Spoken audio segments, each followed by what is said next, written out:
नमस्कार दोस्तों, मैं दीपक सिंह नेगी आप सबका स्वागत करता हूं स्टडी चौपाल चैनल में। आज हम पढ़ने जा रहे हैं क्लास 11th एनसीईआरटी का chapter 4 distribution of oceans and continent. और मैं आशा करता हूं इससे पहले का वीडियो जो ज्योग्राफी सीरीज़ का आपने देख लिया होगा ताकि आपको बेहतर समझ आए। अगर नहीं देखा है तो पहले उन वीडियोज़ को देखिए, आप चैनल में जा सकते हैं और वहाँ पर वीडियोज़ आपको मिल जाएंगी। तो चलिए शुरू करते हैं ये वीडियो को। पहले माना जाता था दोस्तों कि एक पृथ्वी फिक्स है, उसमें जो द्वीप हैं, ओशन है, अपनी जगह फिक्स है। 1912 में अल्फ्रेड वैगनर ने कॉन्टिनेंटल ड्रिफ्ट थ्योरी दी, जिसमें बताया गया कि सबसे पहले एक बड़ा महाद्वीप हुआ करता था पेंजिया, वो चारों तरफ एक वाटर बॉडी से घिरा था जिसे हम पंथालासा बोलते हैं। और 200 मिलियन ईयर अगो पेंजिया टूटा लॉरेशिया में, जो कि उत्तरी भाग था, और गोंडवाना लैंड जो दक्षिणी भाग था, और इनके बीच में एक वाटर बॉडी थी जिसे हम तैथेस सी बोलते थे। और बाद में लॉरेशिया और गोंडवाना लैंड अलग छोटे भागों में टूटे, जिसके वजह से आज डिफरेंट 7 कॉन्टिनेंट्स हैं। जो लॉरेशिया था वो नॉर्दर्न हेमिस्फीयर में, नॉर्थ अमेरिका, एशिया, यूरोप में, और गोंडवाना लैंड टूटा south America, Africa, Madagascar, New Zealand और ऑस्ट्रेलिया में। मिस्टर वैगनर ने अपनी थ्योरीज को प्रूव करने के लिए कुछ एविडेंस सामने रखे। जैसे कि आप देख सकते हैं सामने मैप में, अटलांटिक ओशन है जो साउथ अमेरिका की शेप है और अफ्रीका की शेप है, उन्हें मैच करें तो बिल्कुल हो जाती है। तो पहला ये था शेप मैचिंग का। दूसरा ये था कि जो साउथ अमेरिका का ईस्टर्न कोस्ट है और अफ्रीका का वेस्टर्न कोस्ट है, उसमें जो रॉक्स हैं उनकी एज सेम है। और साथ ही साथ जो घाना में गोल्ड माइंस हैं उनके ट्रेसेस ब्राज़ील में भी मिले हैं। तो प्लेसर डिपॉजिट का भी बताया। और fossil fuel, plant remains, animals remains eastern coast South America में और वेस्टर्न कोस्ट अफ्रीका में पाए जाते हैं, वो भी काफ़ी हद तक सेम है। कार्बन डेटिंग से ये भी पता लगा है। पहले के टाइम पे सदर्न पोल, जो आज का साउथ अमेरिका में डर्बन है, वहाँ पे था। तो उस टाइम पे ग्लेशियराइजेशन था, मतलब काफ़ी एरिया बर्फ़ के अंदर जमा हुआ था, जैसे आज की डेट में अंटार्कटिका या ग्रीनलैंड। तो इसीलिए वहाँ पे डिपोजिशन है टाइलाइट, जो कि एक ग्लेशियर डिपॉजिट सेडिमेंट्री रॉक है जो सदर्न हेमिस्फीयर में पाया जाता है काफ़ी, जैसे south America, Africa, Madagascar, in fact peninsular India में भी पाया जाता है वो। तो ये क्लेम रखे मिस्टर वैगनर ने। मिस्टर वैगनर ने कहा जो फोर्सेस रिस्पॉन्सिबल हैं कॉन्टिनेंटल ड्रिफ्ट के लिए, वो 2 टाइप की मूवमेंट करती है, इक्वेटर की तरफ और पश्चिम की तरफ। इक्वेटर की तरफ जो मूवमेंट होता है वो 2 फोर्सेस की वजह से होता है, एक तो ग्रेविटेशनल फोर्सेस की वजह से और बॉयंसी फोर्सेस की वजह से। और वेस्टवर्ड मूवमेंट जो होता है वो होता है because of force of attraction, जो हमें चंद्रमा और सन से मिलती है टाइडल फोर्सेस की वजह से। आप राइट साइड में देख सकते हैं इमेजेस में। पैलेज़ोइक ईरा का पर्मियन पीरियड में एक बड़ा लैंड था पेंजिया और पंथालासा वाटर बॉडी था। उसके बाद आपका मीजोजोइक ईरा में जो सबसे पहला पीरियड आता है आपका ट्राइसिक पीरियड में, ये टूटना शुरू हो गए लॉरेशिया और गोंडवाना लैंड। फिर धीरे धीरे जुरासिक पीरियड में, क्रेटेशियस पीरियड में टूटने लगे और आज की डेट में ये डिफरेंट कॉन्टिनेंट है, north America, south America, Africa, Asia, Australia and Antarctica. और एक पैसिफिक ओशन, अटलांटिक ओशन, काफ़ी अलग अलग ओशन है। पहले थेथेसीस था और पंथालासा था। पर दोस्तों मिस्टर वैगनर की थ्योरी में काफ़ी खामियां निकली।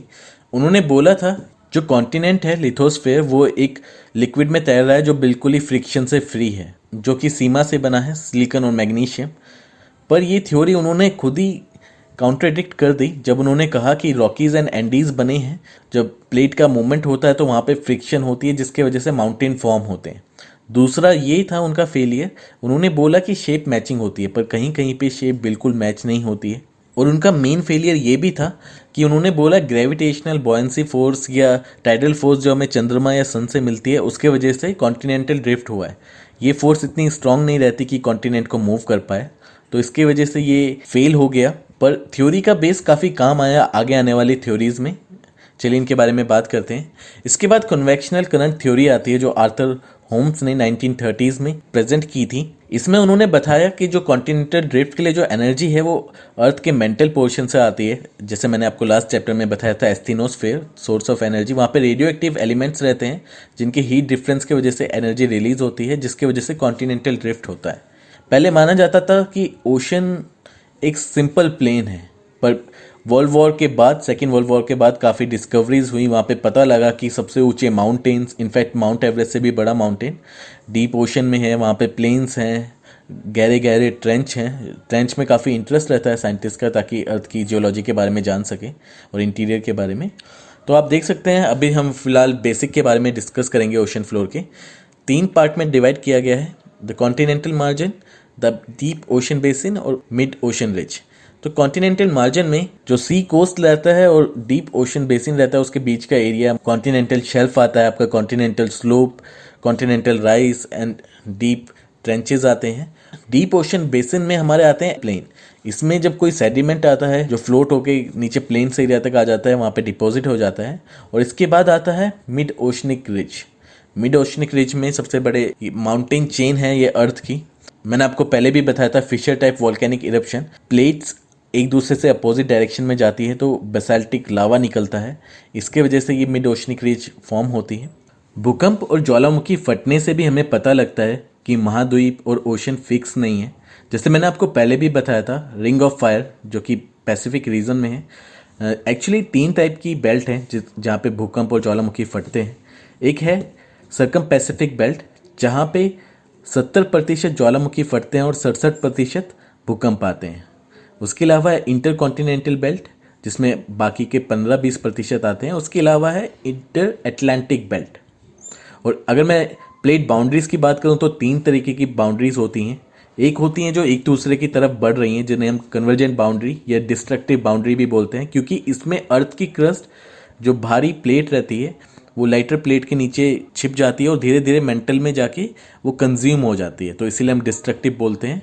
और इसमें माउंटेन फॉर्मेशन होती है। और दूसरी आती है डाइवर्जेंट या कंस्ट्रक्टिव प्लेट्स जिसमें नई क्रस्ट फॉर्म होती हैं। इसमें प्लेट्स एक दूसरे की विपरीत दिशा में जाती हैं, जैसे मैंने आपको पहले भी बताया था टेंशनल फोर्सेस में। और जो कन्वर्जेंट है उसमें कंप्रेशन फोर्सेस होती हैं। अगर मैं बात करूं भूकंप और ज्वालामुखी फटने में, तो जो कन्वर्जेंट प्लेट हैं जो एक दूसरे की तरफ बढ़ती हैं उसके वजह से 85% ज्वालामुखी या भूकंप आते हैं। और जो डाइवर्जेंट प्लेट है जिसमें प्लेट एक दूसरे से विपरीत दिशा में जाती है उसके वजह से 15% भूकंप या ज्वालामुखी फटते हैं। और आप देख सकते हैं इमेज में अटलांटिक ओशन, पैसिफिक ओशन फैल रहे हैं बिकॉज यहाँ पे डाइवर्जेंट प्लेट है।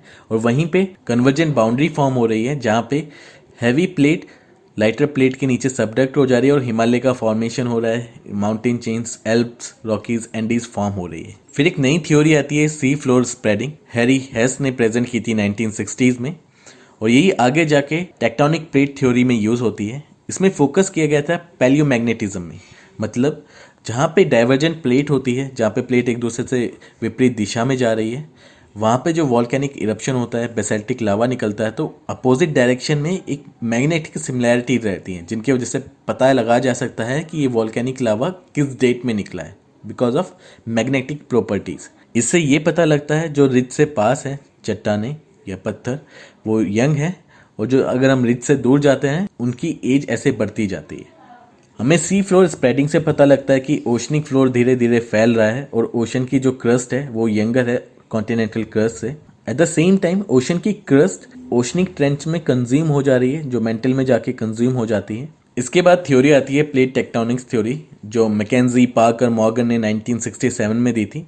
ये बेस्ड है कॉन्टिनेंटल ड्रिफ्ट थ्योरी जो मिस्टर वैगनर ने दी और sea floor spreading theory mister Hess ने दी। इसमें बताया गया था कि अर्थ की जो क्रस्ट है लिथोस्फेयर, जिसमें अर्थ की crust plus upper mantle portion आता है, वो डिवाइड है प्लेट्स में और इसमें 7 मेजर प्लेट्स हैं। जैसे आप इमेज में देख सकते हैं, north American plate, south American plate, African plate, Eurasian plate, Indo Australian plate and Antarctic plate और पैसिफिक प्लेट। और इसके अलावा कुछ माइनर प्लेट्स हैं और जो इंपॉर्टेंट है मैं उनके नाम लेना चाहूँगा।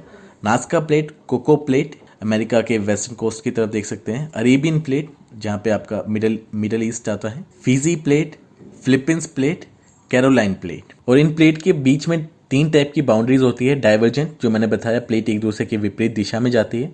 कन्वर्जेंट जिसमें प्लेट का मूवमेंट एक दूसरे की तरफ होता है। और ट्रांसफॉर्म जिसमें प्लेट एक दूसरे से हॉरिजॉन्टली स्लाइड करती हैं, मतलब इसमें ना प्लेट फॉर्म होती है ना डिस्ट्रॉय होती है, बस एक दूसरे से स्लाइड करती हुई जाती हैं। इस मैप में फोकस कीजिए, आप देख सकते हैं नॉर्थन अमेरिका और सदर्न अमेरिका की तरफ कन्वर्जेंट प्लेट है जहाँ पे सबडक्शन हो रहा है जिसकी वजह से रॉकीज़ और एंडीज़ फॉर्म हो रहे हैं।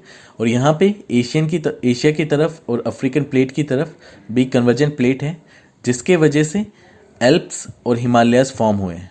और यहाँ पे इंडियन ओशन, अटलांटिक ओशन और पैसिफिक ओशन में डाइवर्जेंट प्लेट है जिसकी वजह से मिड ओशनिक रिज फॉर्म होती है और जिसकी वजह से सी फैल रहा है, but at the same time oceanic trench में कंज्यूम भी हो रहा है। और जो रिंग ऑफ फायर है जिसने सर्कम पैसिफिक बेल्ट को घेरा हुआ है वो पूरा का पूरा कन्वर्जेंट प्लेट जहाँ पे सबडक्शन हो रहा है उससे घिरा हुआ है, इसीलिए यहाँ पे सबसे ज़्यादा भूकंप और ज्वालामुखी फटते हैं। आप ये पढ़ सकते हैं, ये वर्डिंग है। अब हमें पता कैसे चलता है कि प्लेट मूव कर रही है? तो जैसे मैंने आपको बताया था पैलियोमैग्नेटिज्म, तो इसमें रिवर्स और नॉर्मल स्ट्रिप बनती है मैग्नेटिक फील्ड की ओशनिक रिज के बेसाल्टिक लावा में दोनों तरफ, तो उसकी डेटिंग से हमें पता लगता है कि प्लेट मूव कर रही है। जब ज्वालामुखी फटेगा तो लावा दोनों तरफ निकलेगा, वहीं पे कूल डाउन हो जाता है ओशनिक रीजन में, तो वहाँ पे उनकी मैग्नेटिक प्रॉपर्टीज़ होती है, उसे कैलकुलेट करके हम बता सकते हैं कि ये लावा कितना फ्रीक्वेंटली निकला है। और लावा के निकलते ही साइमल्टेनियसली वहाँ पे लिथोस्फीयर का प्लेट का मूवमेंट होता है अपोजिट डायरेक्शन में, जिसके वजह से प्लेट का मूवमेंट का रेट हम बता सकते हैं। दोस्तों, जो इंडिया का पेनिनसुलर इंडिया का पार्ट है उसकी जियोलॉजी बहुत डिफरेंट है, बिकॉज वो एशियन प्लेट का पार्ट नहीं है, वो इंडो ऑस्ट्रेलियन प्लेट का पार्ट है। इंडो ऑस्ट्रेलियन प्लेट से ये टूटता है 70 मिलियन ईयर अगो के टाइम पे, और जाके टकराता है एशियन या यूरेशियन प्लेट से 40 या 50 मिलियन ईयर अगो। ये कॉन्टिनेंट कन्वर्जेंट बाउंड्री है जहाँ पे कॉन्टिनेंट और कॉन्टिनेंट टकरा रहे हैं। इसके वजह से हिमालयाज फॉर्म होते हैं और ये अभी भी नॉर्थवर्ड की तरफ मूव हो रहा है, जिसके वजह से हिमालयाज की हाइट हर साल कुछ सेंटीमीटर बढ़ती जा रही है। तो ये वीडियो यहीं तक थी, ये चैप्टर हमने पूरा कवर कर लिया है। आपको अब नेक्स्ट चैप्टर में मिलते हैं। आपको ये वीडियो कैसी लगी आप अपना फीडबैक कमेंट में दे सकते हैं। अगर आपके कोई भी सुझाव या सलाह हो या कोई प्रश्न हो तो आप हमें ईमेल कर सकते हैं studychopal@gmail.com में। अगर आपको वीडियो अच्छी लगी है तो प्लीज़ लाइक, शेयर और सब्सक्राइब कीजिए, इससे हमें मोटिवेशन मिलता है ऐसे वीडियो आप लोगों के लिए और बनाने के लिए। अपना समय देने के लिए आप सबका धन्यवाद। आप सबका दिन शुभ हो। जय हिंद।